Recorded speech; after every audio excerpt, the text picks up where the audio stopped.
इसी क्रम में नेचुरल सिलेक्शन वाले चैप्टर को आगे बढ़ाते हुए छात्रों,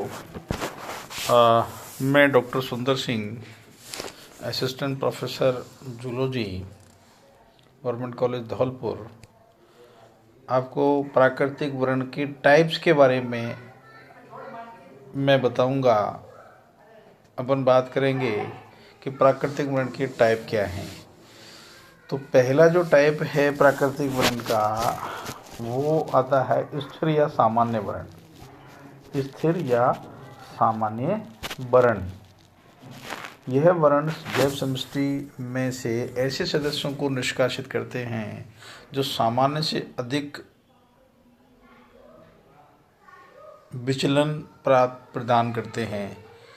इस प्रकार का वर्ण स्थिर वातावरण में देखा जा सकता है और इसके लिए वातावरण में रहने वाले प्रत्येक सदस्य पूरी तरह से एडेप्टिव हो जाते हैं, अनुकूलित हो जाते हैं। साथ ही विचलन के कारण उत्पन्न सदस्य कम फिटनेस उत्पन्न करते हैं और इस प्रकार का वर्ण सामान्य व औसत फिनोटाइप का पक्षधर रहता है। यानी ये सामान्य प्रक्रिया है कि सामान्य से अधिक अगर विचलन होगा तो ये अधिक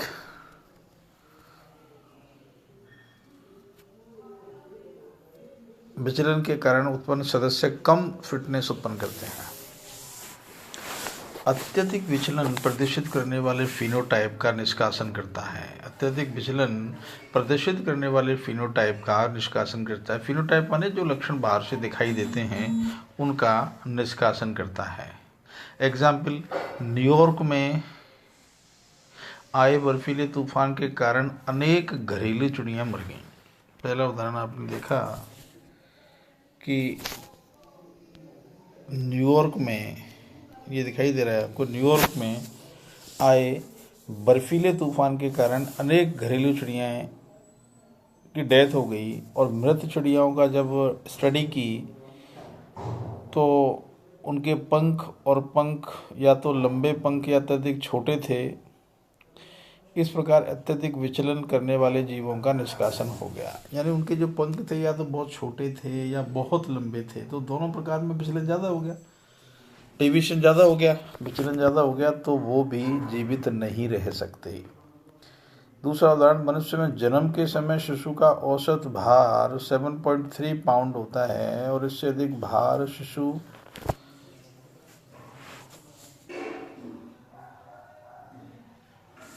इससे अधिक कम भार वाले शिशु की मृत्यु दर अधिक होती है। इससे अधिक भार वाले शिशु और इससे अत्यधिक कम भार वाले शिशु की मृत्यु दर अधिक होती है। माने सामान्य जो है ये 7.3 जो पाउंड होता है वो माना गया है, और इससे ज़्यादा या कम होता है, बहुत ज़्यादा विचलन होता है तो उसकी डेथ रेट बढ़ जाएगी। इस प्रकार इस उदाहरण में भी अत्यधिक विचलन प्रदर्शित करने वाले फिनोटाइप का निष्कासन होता है। स्थिर वर्ण में निम्न प्रमुख लक्षण होते हैं। ये स्थिर वातावरण में कार्य करते हैं। यह जैव समष्टि में सामान्य या औसत जीवों को बढ़ावा देते हैं और औसत से अधिक विचलन व्यक्त करने वाले जीवों का ये निष्कासन कर देते हैं। साथ ही उत्परिवर्तन व्यक्त करने वाले जीवों का भी निष्कासन होता है। यह जैव समष्टि में आनुवंशिक विविधता का ह्रास करता है। यह उद्ध विकास की क्रिया को स्लो करता है। यानी तीनों उदाहरणों से मैंने आपको ये बता दिया। ये जो नोट्स मेरे द्वारा जो बनाए गए हैं ये कंक्लूडेड हैं, ये बहुत ही वेरीफाइड बनाए हुए हैं मेरे द्वारा। और इनमें क्या मैं बता रहा था आपको कि उत्परिवर्तन व्यक्त करने वाले जीवों का भी इसमें क्या हो जाता है, निष्कासन हो जाता है। यह जैव समष्टि में आनुवंशिक जो विविधता है उसका भी ह्रास होता है और उद्ध विकास की क्रिया को ये स्लो कर देता है। कौन सा? स्थिर या सामान्य वर्ण। दूसरा जो पॉइंट हम डिस्कस करेंगे बात करेंगे दिशात्मक वर्ण या अग्रगामी वर्ण और इंग्लिश में प्रोग्रेसिव सिलेक्शन की बात करेंगे तो इस वर्ण में निम्न लक्षण पाए जाते हैं। एक निश्चित दिशा में वातावरण में होने वाले परिवर्तन यह वर्ण कार्य करता है। निश्चित दिशा में, पर्टिकुलर डायरेक्शन में, डायरेक्शन का मतलब उत्तर दक्षिण नहीं होता, एक पर्टिकुलर दिशा का मतलब एक ही लक्षण पे काम करेंगे, एक एरिया में काम करेंगे, एक ही चेंज वाली स्थिति में ये काम करेंगे।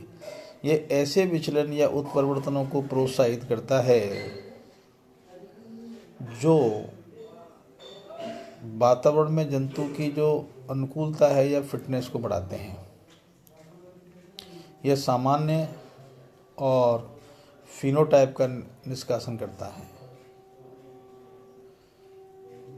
इसके कारण जैव समष्टि में आनुवंशिक विविधता बढ़ती है और यह उद्ध विकास को प्रेरित करता है। आनुवंशिक विविधता बढ़ती है और उद्ध विकास को ये क्या करता है, प्रेरित करता है। दिशात्मक वर्णन द्वारा जैव समष्टि में नियमित या एक दिशा में सतत परिवर्तन होते हैं और वातावरण में भी एक ही दिशा में चेंज होता है।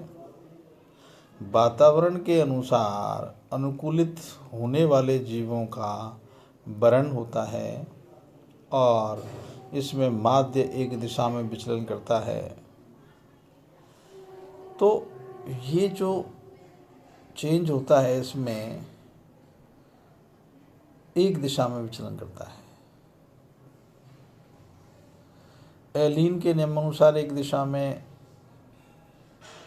विचलन समझाया जा सकता है। यदि एक क्षेत्र का वातावरण ठंडा होता है तो इस क्षेत्र की जैव समष्टि ऐसे जीवों का वर्णन करती है जिसमें कर्णपल्लव और अन्य बाह्य वृद्धि छोटी हो।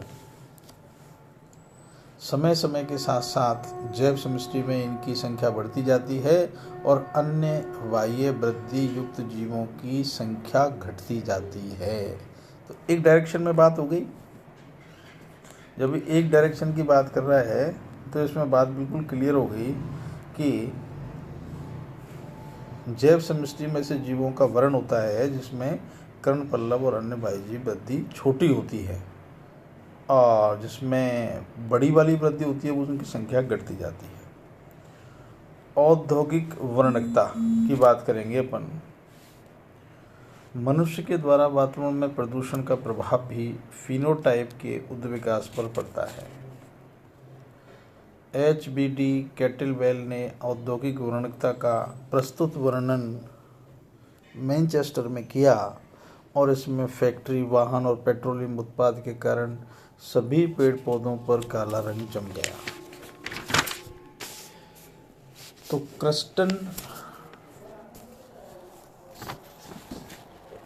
बिटुलेरिया नामक हल्के रंग का और विस्टन कार्बोनेरिया गहरे रंग का सलब पाया जाता है वहाँ पे। तो सलब रात्रिचर जीव होते हैं। यह दिन के समय वृक्षों के तनों, शाखाओं अथवा चट्टानों पर बैठे रहते हैं।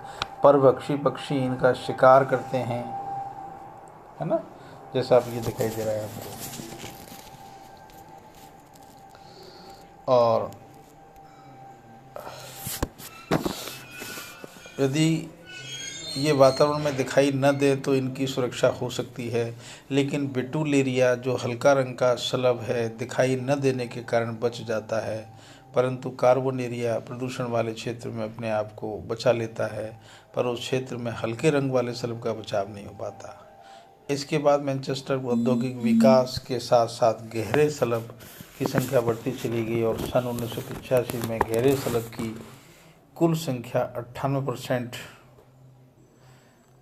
बढ़ गई और इसी के साथ एक और गहरे रंग की जाति के सलब का विकास हुआ। इसे विस्टन इंसुलेरिया कहते हैं। तो ये एक बहुत बड़ा उदाहरण कलर के संबंध में था।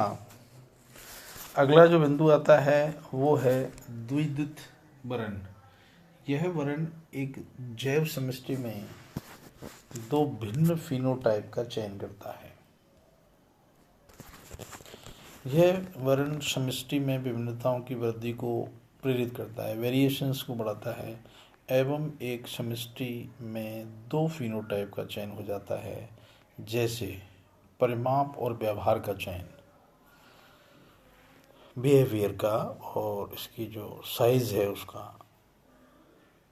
बाजुकी एसिटर मिसेस जाति में मादा नर से दुगने आकार की हो जाती है और वह अपने से बड़े शिकार को पकड़ती है। तो द्वितीय वर्ण स्थिर वर्ण के ठीक विपरीत होता है। इसमें औसत से अधिक विचलन करने वाले सदस्य अधिक अनुकूलित होते हैं और इस वर्ण के कारण एक जैव समष्टि दो या दो से अधिक समूह में व्यक्त हो जाती है और यह समूह आगे चल करके नई जाति की उत्पत्ति करते हैं। इस प्रकार ये अनुकूलीय विकिरण उत्पन्न करते हैं। तो ये एडेप्टेशन रेडिएशन पैदा करते हैं और ये नई जाति की उत्पत्ति में अपना रोल प्ले करते हैं।